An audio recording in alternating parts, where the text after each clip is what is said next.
everyone, it's Miriam with a Y. I've been a bit fascinated by the dip technique. It can lead to beautiful results that I think can be fun to alter. And it uses a lot less paint while being less messy too. Part of the fun is the lacing and the cells that we can get without the use of any additives like silicone or dimethicone. Now, metallic paint, like the gold in this piece, seems to help the effects appear, which made me wonder what would happen if we used only metallics, except of course for the negative space background color, like the white that I used for these pieces. Now, this quick video is more of a teaser for the next video, because while doing this particular test that you're about to see, I got an idea that you'll see get tested in the next video. The paints I'm using for this test are all by DecoArt.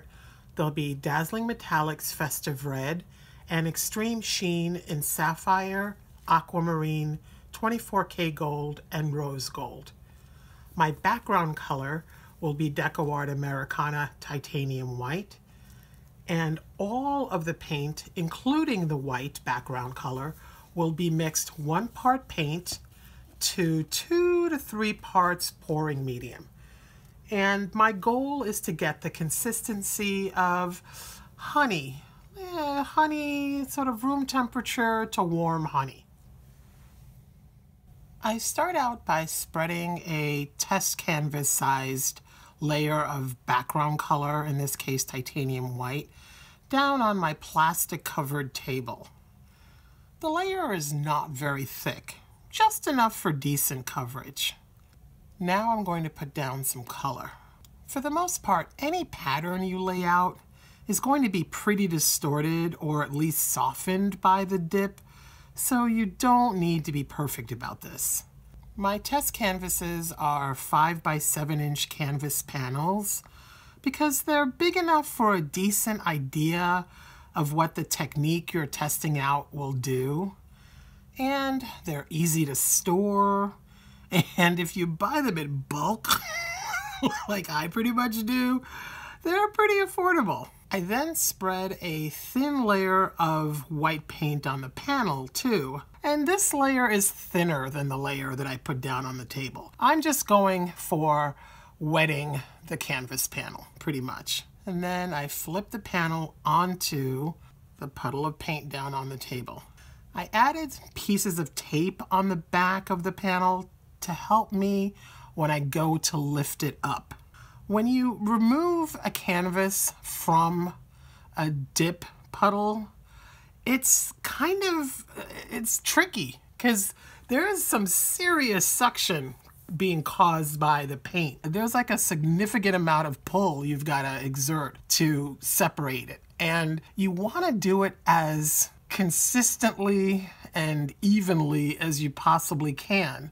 So if you're going for a pattern that is centered, you've got to try to get that pull up with all 4 corners coming up at the same time, or your dip will end up being stretched in one way or another, which very often can be exactly what you want, but sometimes may not be what you want. So after lifting and looking at this, I thought, it looks like a dip. I mean, it's pretty enough, but honestly, I was bored. It looked a bit too much like the original paint puddle down on the table. I thought about shaping it to see if that would help, but I don't know. Nah. I just didn't care about this. It just wasn't doing it for me. So then I had a kooky idea. Let's double dip. That in itself isn't kooky, but I thought, what if I flip the canvas 180 degrees first and then double dip? And that's what I did. So I'm pressing down just enough to let the canvas panel make good, even contact with the paint on the table. And let's lift this again. Ah, now this I like. This one is just, I don't know, just different. It doesn't look like every other dip that I would have done. I tend to like organic looking things with irregular edges. It's kind of my favorite part of abstract art. Now, naturally, I had to add a few little Miriam touches, you know, a tendril or two, or 20, who's counting? And then I was happy. But I also saw something that sparked an idea. And you'll see that tomorrow. But before that, let's see how this dried. Another fun aspect of dips is that compared to most pours, for example, they dry fairly quickly. This one was all metallics, but the red and the sapphire kind of got dampened, I think, by the white. So they don't really appear metallic at all after this piece dried. But the aqua still has a little sheen. I don't know if I can capture it, like right there. You can kind of sort of see it. And the golds definitely maintained their sheen. Both the rose gold and the 24K gold. They definitely stayed metallic. But to be honest with you, I think the fact that only the golds really pop metallic is probably for the best, because I think it gives the piece more dimension that way. I love the soft edge, and you know, I'm very happy with my little tendrils. But I especially love this aqua and gold center.